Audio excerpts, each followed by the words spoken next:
Assalamualaikum warahmatullahi wabarakatuh. Perkenalkan, nama saya Vanessa Devianti, mahasiswa keperawatan dari STIKES Universitas Jaya Padang. Jadi saya akan melakukan presentasi mengenai proposal penelitian saya yang berjudul hubungan pola makan dengan kejadian hipertensi pada lansia. Bab 1, latar belakang, prevalensi hipertensi bervariasi antar wilayah dan kelompok. Pendapatan negara, WHO wilayah Afrika mempunyai prevalensi hipertensi tertinggi yaitu 27%, sedangkan WHO wilayah Amerika mempunyai prevalensi hipertensi terendah yaitu 18%. Jumlah orang dewasa yang menderita hipertensi meningkat dari 594 juta pada tahun 1975 menjadi 1,13 miliar pada tahun 2015. Dengan peningkatan yang sebagian besar terlihat di negara-negara berpenghasilan rendah dan mencegah peningkatan ini terutama disebabkan oleh peningkatan faktor risiko hipertensi pada populasi tersebut menurut WHO 2003. Berdasarkan riset kesehatan dasar atau Riskesdas 2018, prevalensi hipertensi di Indonesia sebesar 34,1%. Kondisi tersebut mengalami peningkatan dibandingkan prevalensi hipertensi pada Riskesdas tahun 2013 sebesar 25,8%. Diperkirakan hanya sepertiga kasus hipertensi di Indonesia yang terdiagnosis, sisanya tidak terdiagnosis. Berdasarkan data dari Profil Kesehatan Provinsi Sumatera Barat tahun 2020, penyakit hipertensi pada lansia sudah mencapai jumlah 73 ribu. Data prevalensi hipertensi dari Dinas Kesehatan Kota Padang tahun 2020 dari 23 puskesmas di Kota Padang mendapatkan bahwa penderita hipertensi lansia berjumlah 17.694 jiwa. Adapun urutan penderita hipertensi terbanyak pertama di Puskesmas Andalas sebesar 7.703, kedua Puskesmas Buaya sebesar 5.547, dan ketiga di Puskesmas Pau dengan 5.148 jiwa menurut Dinas Kesehatan Kota Padang tahun 2020. Setelah itu, jumlah penderita hipertensi seringkali meningkat disebabkan oleh banyaknya faktor yang berperan penting terhadap kejadian hipertensi, seperti faktor risiko yang tidak dapat dikendalikan atau mayor, dan faktor risiko yang dapat dikendalikan seperti minor. Faktor risiko yang tidak dapat dikendalikan atau yang utama adalah keturunan, jenis kelamin, dan ras dan usia lanjut. Faktor risiko yang dapat dikontrol atau minor antara lain obesitas, kurang olahraga, atau aktivitas merokok. Hipersensitivitas natrium, rendah kalium, alkoholisme, stres, dan pola makan yang buruk atau asupan lemak berlebihan. Selain penyebab utama tersebut, hipertensi adalah aterosklerosis yang dilatar belakangi oleh konsumsi lemak yang berlebihan dan menyebabkan penyumbatan pembuluh darah menurut Sutanto dalam Gerald 2002. Salah satu faktor risiko yang dapat menyebabkan hipertensi adalah pola makan. Faktor makanan modern sebagai penyumbang utama terjadinya hipertensi yaitu menurut Ahmad 2010. Dengan penerapan pola makan yang sehat memang belum dapat menjamin akan terbebas dari penyakit. Namun setidaknya memperhatikan asupan pola konsumsi makanan sehari-hari dapat memperkecil risiko seseorang terserang penyakit menurut Gerald 2002. Nah, berdasarkan dari latar belakang di atas, maka saya akan mengangkat penelitian tentang hubungan pola makan dengan kejadian hipertensi pada lansia. Setelah itu, masuk ke tujuan penelitian. Tujuan umum dari penelitian ini yaitu untuk mengetahui hubungan pola makan dengan kejadian hipertensi pada lansia. Tujuan khususnya diketahui distribusi frekuensi kejadian hipertensi pada lansia, diketahui distribusi frekuensi pola makan pada lansia hipertensi, dan diketahui hubungan pola makan dengan kejadian hipertensi pada lansia. Manfaat penelitiannya yaitu bagi peneliti, secara khusus bagi peneliti adalah dapat menambah pengetahuan dan keterampilan dalam mengenal dan memecahkan masalah kesehatan yang ada dalam kehidupan masyarakat. Selanjutnya yaitu bab 2, tinjauan pustaka. Yang pertama itu ada konsep lansia. Definisi lansia atau lanjut usia adalah proses penuaan dengan bertambahnya usia yang ditandai dengan tahapan penurunan fungsi organ tubuh seperti otak, jantung, hati, dan ginjal. Serta peningkatan kehilangan jaringan aktif tubuh berupa otot-otot tubuh yang ditandai dengan semakin rentannya tubuh terhadap berbagai serangan penyakit yang dapat menyebabkan kematian. Berdasarkan Undang-Undang Nomor 13 Tahun 98 tentang Kesejahteraan Lansia, lansia didefinisikan sebagai seseorang yang berusia 60 tahun ke atas, menurut Wulandari dan Winarsi tahun 2003. Batasan lansia menurut WHO, lanjut usia dibagi menjadi 4 tahapan, yaitu usia pertengahan atau middle age, usia 45 sampai 59 tahun, lanjut usia elderly, usia 60 sampai 74 tahun, lanjut usia tua atau old, usia 70 sampai 90 tahun, dan usia sangat tua atau very old, usia 90 lebih dari 90 tahun. Sebenarnya itu ada konsep hipertensi. Definisinya yaitu menurut WHO, hipertensi merupakan keadaan ketika pembuluh darah mengalami tekanan darah tinggi, yaitu tekanan darah sistolik lebih dari 140 mmHg dan diastolik lebih dari 90 mmHg. Selanjutnya yaitu faktor penyebab hipertensi. Menurut Andini 2017, faktor penyebab penyakit hipertensi bisa meliputi faktor demografi dan juga faktor perilaku. Faktor demografi yang dapat menyebabkan hipertensi yaitu faktor umur, jenis kelamin, keturunan, etnis, dan faktor perilaku yaitu obesitas, stres, kebiasaan merokok, dan juga pola makan. Klasifikasi hipertensi, peningkatan tekanan darah arteri dapat terjadi melalui beberapa cara, yaitu dengan memompa lebih keras sehingga menyebabkan cairan mengalir lebih banyak setiap detiknya. Arteri biasa kehilangan kelenturannya dan menjadi kaku sehingga tidak dapat melebar saat jantung memompa darah. Arteri dengan setiap detak jantung, darah dipaksa melalui pembuluh darah yang lebih sempit dari biasanya dan menyebabkan tekanan darah meningkat. Hal ini terjadi pada usia tua ketika dinding arteri menebal dan menegang karena arteriosklerosis. Tentunya itu ada manifestasi klinis. Terkadang gejala klinis hipertensi antara lain seperti sakit kepala, mimisan, jantung berdebar, sesak nafas setelah bergegas atau mengangkat beban berat. Mudah lelah, mudah marah, telinga berdenging dan pusing, tinnitus dan juga pingsan menurut Tika 2021.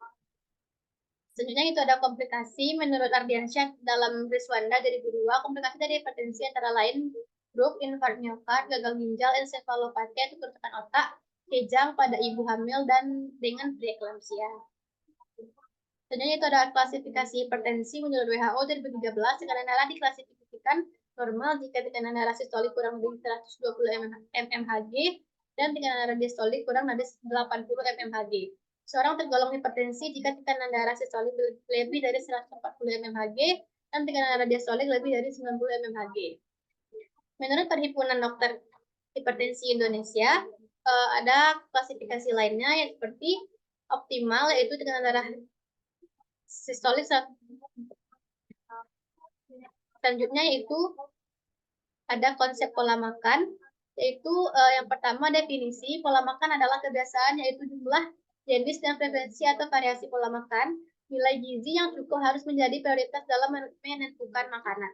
Menurut Asia 2016. Pola makan juga diartikan sebagai suatu sistem, tata cara, atau upaya untuk melakukan sesuatu dengan demikian.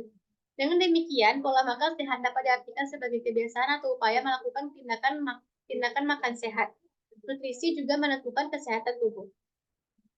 Komponen pada pola makan, yang pertama yaitu pada dasarnya pola makan terdiri dari 3 komponen, yaitu jenis makanan. Yang pertama jenis makanan. Pasien hipertensi yang tekanan darahnya lebih dari 140 mmHg memerlukan pola makan dan gaya hidup selain obat tekanan darah.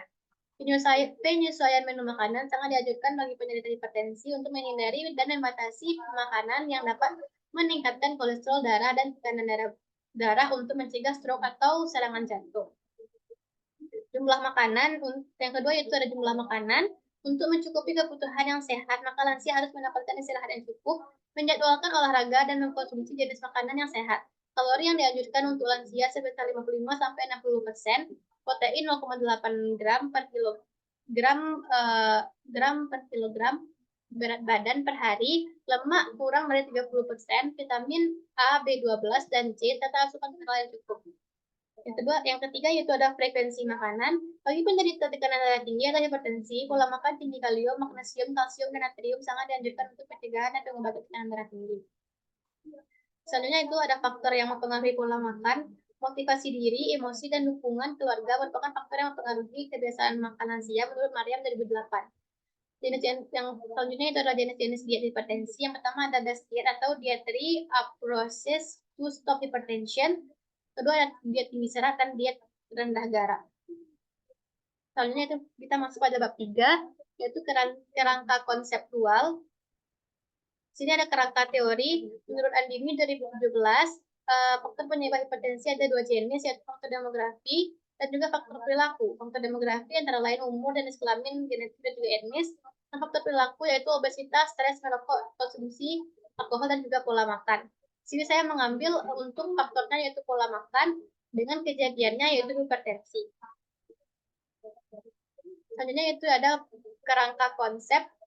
Kerangka konsep dari penelitian berjudul hubungan pola makan dengan kejadian hipertensi pada lansia adalah dengan variabel independennya pola makan dan menyebabkan variabel dependennya yaitu kejadian hipertensi. Selanjutnya yaitu hipotesa penelitian. Berdasarkan kerangka konsep di atas, maka hipotesa yang akan muncul pada penelitian ini adalah HA-nya ada hubungan antara pola makan dengan kejadian hipertensi pada lansia. H0-nya yaitu tidak ada hubungan antara pola makan dan kejadian hipertensi pada lansia. Kita masuk pada bab 4 yaitu metodologi penelitian. Yang pertama itu adalah jenis dan desain penelitian. Jenis penelitian yang akan dilakukan pada penelitian ini adalah penelitian deskriptif analitik dengan rancangan penelitian cross-seksional, di mana pengumpulan data baik untuk variabel sebab dependen dan akibat yaitu dependen dilakukan secara bersama dalam waktu bersama menurut Noto Atmojo tahun 2012. Studi ini akan dilakukan untuk mengetahui hubungan pola makan dengan kejadian hipertensi pada lansia. Selanjutnya yaitu ada waktu latihan penelitian. Waktu latihan penelitian belum ditentukan. Selanjutnya yaitu populasi dan sampel. Satu populasi adalah keseluruhan dari objek penelitian atau objek yang diteliti menurut Noto Atmojo tahun 2012. Pada penelitian ini, populasinya adalah seluruh lansia pada tempat penelitian. Yang kedua yaitu ada sampel. Sampel adalah objek yang diteliti dan dianggap mewakili seluruh populasi menurut Noto Atmojo 2012. Pada penelitian ini, sampelnya adalah lansia yang ada pada tempat penelitian.